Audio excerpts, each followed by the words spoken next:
নিতারি মথ দয়াল দয়াল জগতে আর নাই রে গুরু গৌরাঙ্গ নিত্যানন্দ বলে ডাকো হে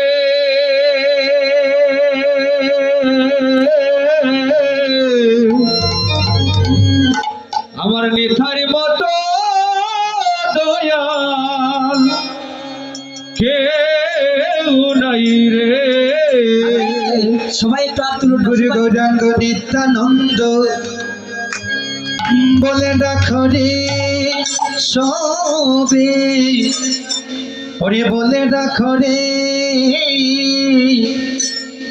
আমার নিত্যার মতো দয়া কেউ নাই।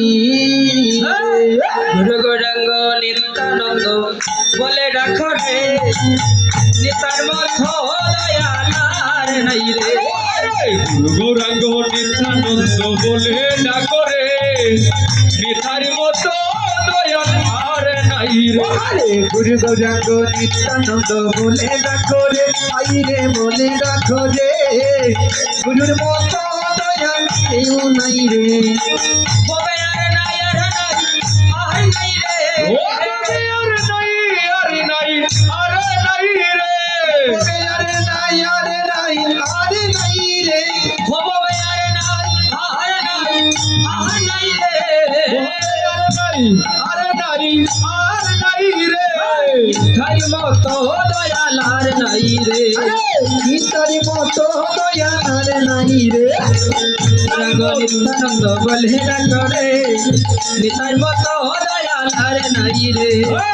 গৌরাঙ্গ নিত্যানন্দ বলে ডাকো রে নিথারি মতো দয়াল আর নাই রে। নিত্যানন্দের জয় গয় আমার নিত্যানন্দের ওরে জয়। নিত্যানন্দের জয় গো আমার নিত্যানন্দের জয়। ভক্তগণ সবাই একটু আমাদের সাথে যদি করে তাহলে একটু ভালো লাগবে। হরি বল। শাস্ত্রে বলছে মান অভিমান যদি একটি আসনে বসে মহাপ্রভুর কৃপা কোনোদিন হয় না। সেই সময় মান অভিমান ছেড়ে একটু বাউ তুলুন না। হরি বল।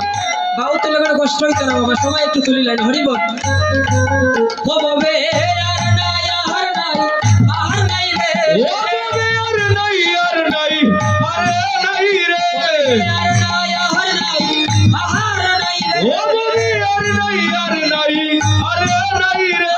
নিতাই মত দয়াল আর নাই রে। ওই আমার নিত্যার মতো দয়া আর নাই রে।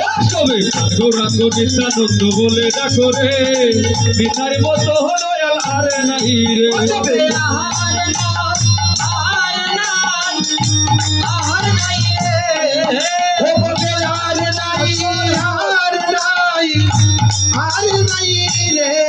ববে আর নাই আর নাই আর নাই রে। ও ববে আর নাই আর নাই আর নাই রে। ববে আর নাই রে। বলে আর নাই রে। ও ববে আর নাই রে। বলে আর নাই আর নাই আর নাই রে। ববে আর নাই আর নাই আর নাই রে। ওরে নিতারি মতো আপনার নাই রে। আরে গৌরাঙ্গ নিত্যানন্দ বলে ডাকো রে নিথারি মতো দয়াল আর নাই রে। রঙ্গ রঙ্গ নিত্যানন্দ বলে রাখো রে সবে বলে রাখো রে হায় হায় বলে রাখো রে নিতার মতো দয়াল কেউ নাই রে। জয় জয় নিত্যানন্দ মহাপ্রভু কি জয়। জয় নিত্যানন্দ প্রভু কি জয়। জয় নিত্যানন্দ প্রভু কি। ভক্তবৃন্দ কি মায়েরা চৌলুর্দন দিচ্ছেন না কি।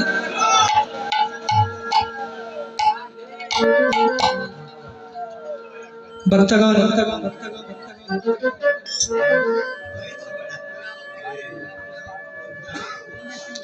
সরি যেমন আমি আবার ভক্তদের কাছে একটু অনুরোধ করছি, যারা এখনো দাঁড়িয়ে রয়েছেন সবার চরণে একটু অনুরোধ, সবাই যদি একটু আসেন তাহলে একটু আনন্দ হবে ভাই।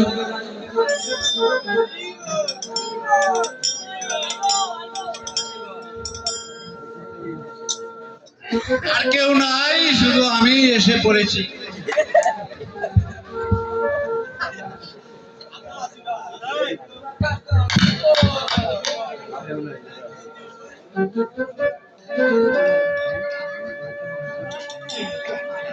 ভক্তগণ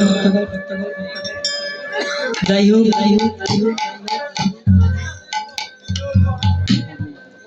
এই যে নাম মাহাত্ম লীলাটা আমার, সেই লীলাটি কোনো সাধারণ লীলা না। যে লীলা প্রকাশ স্বয়ং মহাদেব এবং ব্রহ্মাদেব করতে পারে, সেই লীলা আমি কি পরিবেশন করব? এই নামের এমনই মাহাত্ম, যুগ যুগ তপস্যা করিয়া যোগী ঋষিগণ সেই নামের মাহাত্ম টুকিয়ে পাই। তাই ভক্তগণ, আমি সামান্য ক্ষুদ্র মানুষ, কি করে আমি ওই নামের মাহাত্ম পরিবেশন করি? তাই এই নামের মাহাত্ম যতটুকু পরিবেশন করব, কিঞ্চিত মাত্র পরিবেশন করব। কেননা এই নাম মাহাত্ম লীলা পরিবেশন করতে যদি কিঞ্চিত মাত্র একটু কম হয়ে যায়, তাহলে এই জগতের সর্বশ্রেষ্ঠ পাপী আপনি হয়ে থাকে যাবে। তাই গৌর হরি। একই দিন নারদ মুনি মনে মনে চিন্তা করিলে, এই যে কলির যুগের মানুষ তো হরিনামই করে, ওই যে কলির যুগের মানুষ তো হরিনাম সংকীর্তন করে। হরিনাম করলে তাদের কি লাভ হয়? হরিনাম শ্রবণ করলে তাদের কি লাভ হয়? সেই প্রশ্নটি ওনার মনে জেগে গেল। তখন তিনি মনে মনে ভাবছেন, সেই প্রশ্নের উত্তর এই ব্রহ্মাণ্ডের মধ্যে তো মানবের মধ্যে কেউ নাই দেওয়ার। তাই নারদ মুনি কি করলেন? নারদ মুনি ভেবে ভেবে চলে গেলেন ব্রহ্মাদেবের। গিয়ে চলে বলছেন, ও ব্রহ্মদেব, ব্রহ্মদেব এই জগতের সৃষ্টিকর্তা হলেন আপনি। আপনার কাছে ক্ষুদ্র একটি প্রশ্ন নিয়ে এসেছিলাম। ব্রহ্মদেব বললেন, বলো বলো নারায়ণ, বলো বলো নারদ মুনি, তোমার কি প্রশ্ন? ঋষিবর বললেন, প্রভু গো, প্রভু গো, এই যে কলির যুগের ভক্তগণ হরিনামে শ্রবণ করে, ওই যে কলির যুগের ভক্তগণ নামে গুণগান করে, হরিনামে শ্রবণ করলে তাদের কি লাভ হয়? তারা কি পাপ থেকে মুক্তি পেয়ে যায়নি? তাই গৌর হরি বল। তখন ব্রহ্মাদেব মনে মনে হাসছেন আর বলছেন, হে ঋষি, তুমি যদি সত্যি সেই প্রশ্নের উত্তর জানতে চাও, আমি তোমাকে দিতে পারবো, কিন্তু যত দেব তত কম হবে। আর নামের মধ্যে যদি কিঞ্চিত মাত্র কম হয়ে যায়, তাহলে এই জগতের সর্বশ্রেষ্ঠ পাপী আমি হয়ে যাব। হরি বল, হরি বল। তার চেয়ে তুমি এক কাজ করো, তুমি চলে যাও ব্রহ্মাদেব, তুমি চলে যাও মহাদেবের কাছে। এবার ঋষিবর মনে মনে ভাবছেন আর বলছেন, হায় রে, যিনি চতুর্মুখে নাম জপ করে তিনি হরি নামের মাহাত্ম দিতে পারলেন না, তাহলে চলে যাই দেবের দেব মহাদেবের কাছে।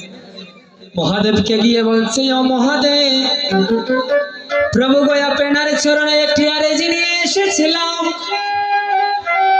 ওই যে কলির যুগের ভক্তগণ, প্রভু গো, এত হরিনামে সংকীর্তন আস্বাদন করে, এই হরিনাম শ্রবণ করলে তারা কি পাপ থেকে মুক্তি পায় প্রভু?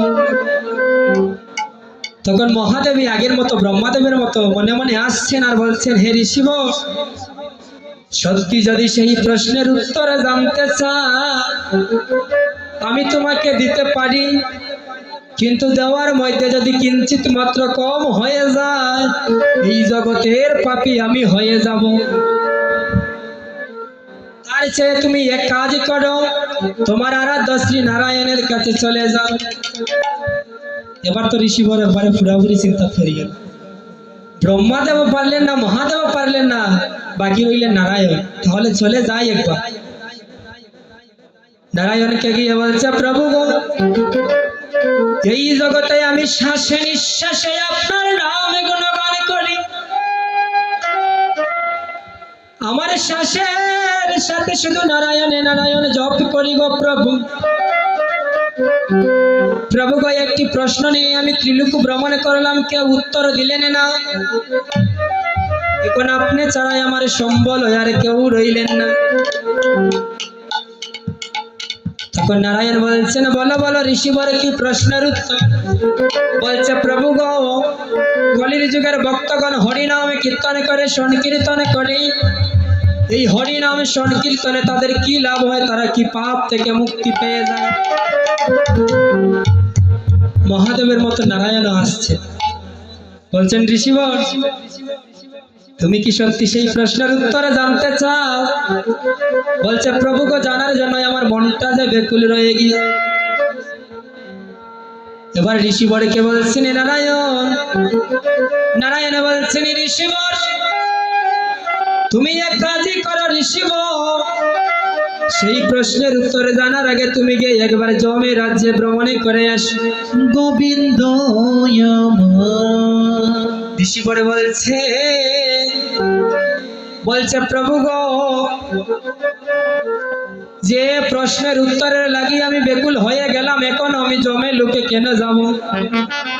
নারায়ণ বললেন, যাও না ঋষিবর, একবারে গিয়ে তুমি ভ্রমণে করে আসো।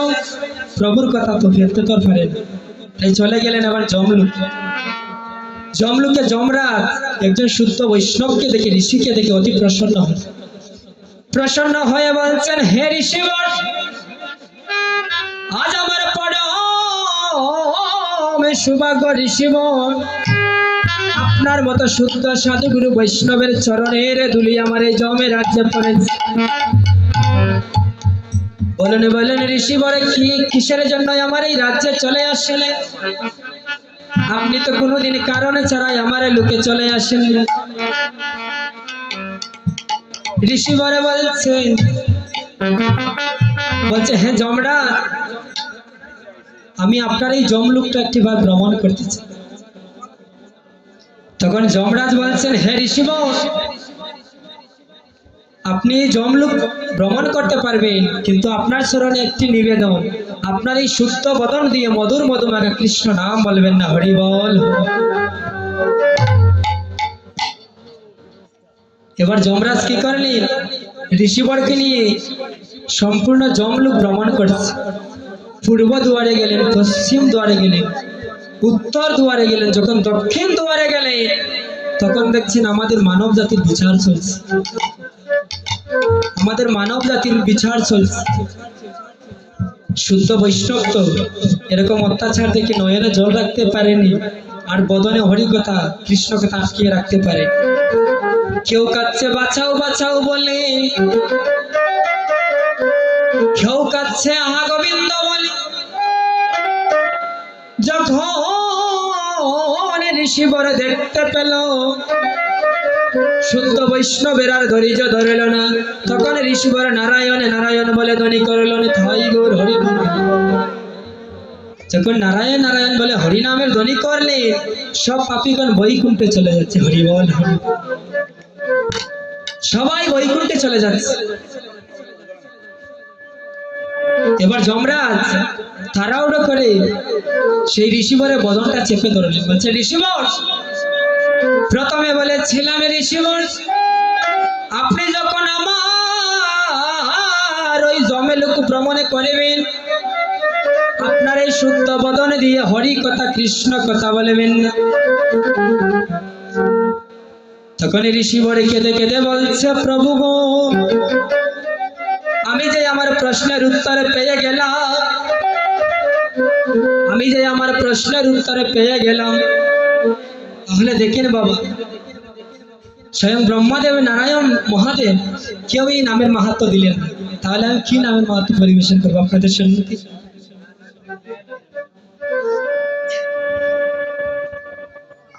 বৃন্দাবনে একটি ছোট বাচ্চা মেয়ে, 6 বৎসরের মেয়ে, তার নাম ছিল জয়া। সে কিন্তু জন্ম থেকেই অন্ধ, চোখে দেখতে পায় না, কিন্তু সে নয়ন বদন দিয়ে হরি কথা শ্রবণ করতে পারে। একদিন শুনতে পেল তার বাড়ির পাশ দিয়ে কয়েকজন মানুষ হেঁটে হেঁটে বৃন্দাবন চলে যাচ্ছে, আর আরেকটি ছোট মেয়ে তার মায়ের কনিষ্ঠ আঙ্গুলে ধরে বৃন্দাবন চলে যাচ্ছে তার মায়ের সাথে। এবার জয়া কি করে? চোখে তো দেখতে পাই না।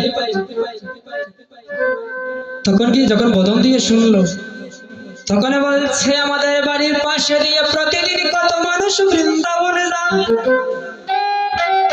কত হাজার হাজার মানুষ বৃন্দাবনে যায়। সেই বৃন্দাবনে কি এমন মহিমা আছে আমাকে জানতে হবে। সেই বৃন্দাবনে কি এমন মাধুর্যময় জায়গা রয়েছে আমাকে সেটা জানতে হবে।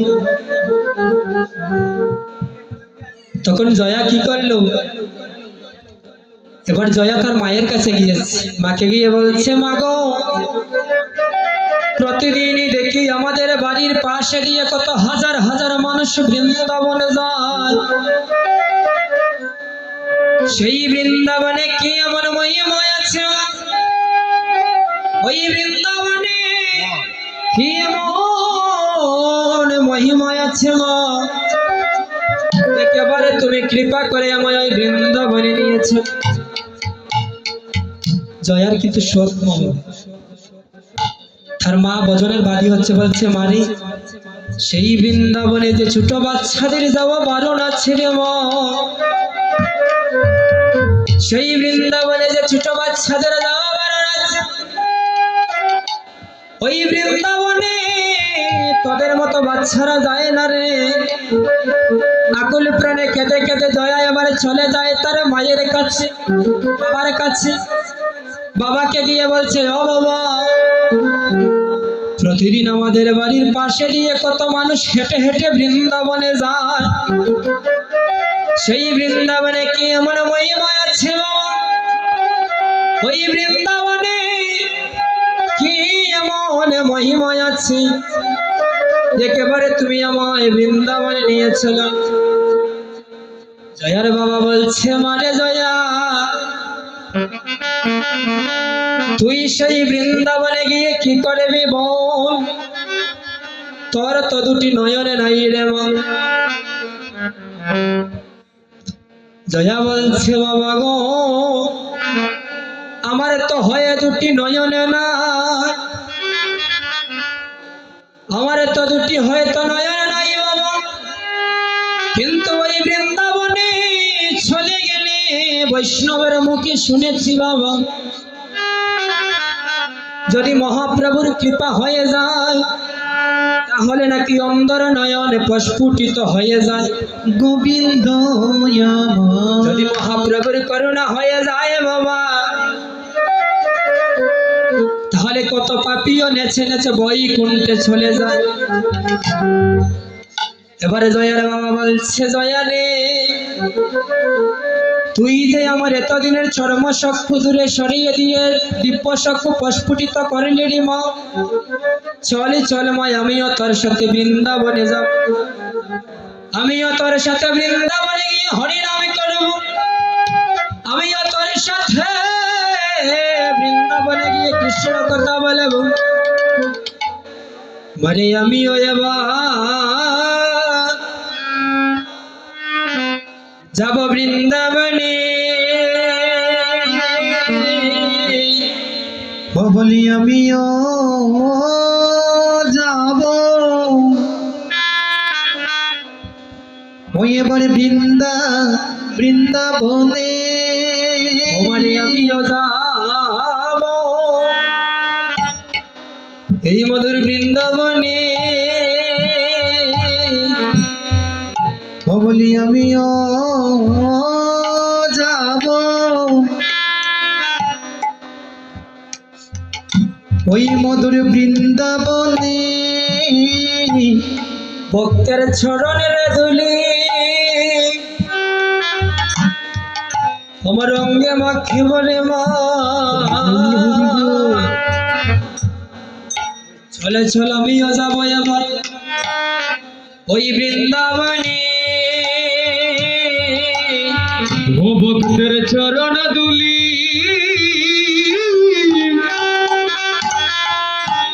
ওরে আমার অঙ্গে মাখিব রে মা, ভাগো আমিও যাব এবারে বৃন্দাবনে। ভক্তের ছটনের দলি এই অঙ্গে মাখে বলে মারে আমিও যাব মধুর বৃন্দাবনে ও ভক্তের চরণ ধুলি ওরে আমিও মাকে বলি আমিও যাব ও মধুর বৃন্দাবনে ও ভক্ত সঙ্গ করিব এই স্থাপিত প্রাণে জুড়াব মারে আমিও যাব মধুর বৃন্দাবনে ওরে ভক্ত সঙ্গ করব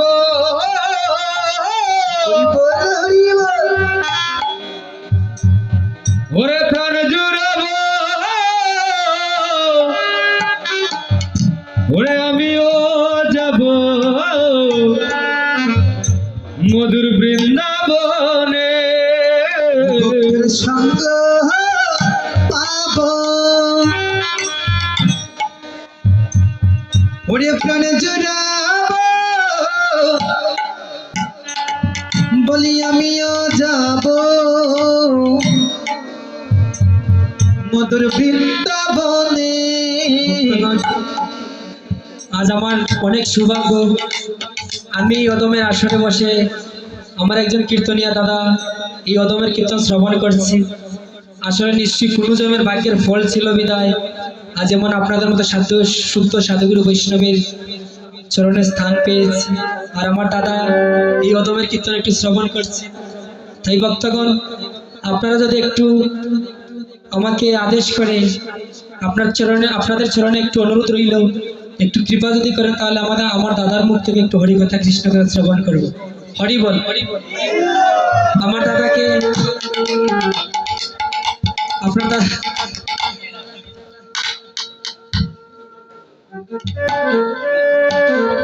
ভক্তগণ সবাই হয়তো ওনাকে চিনেন ওনার নাম হচ্ছে সৌরভ পাল পুলিশ উনি কিন্তু অনেক উচ্চ মার্গের মানুষ তাই আজ আমাদেরকে এসে উনি চরণধুলি দিয়ে আমাদেরকে সবাই কৃতার্থ করলেন তাই গৌর হরি বল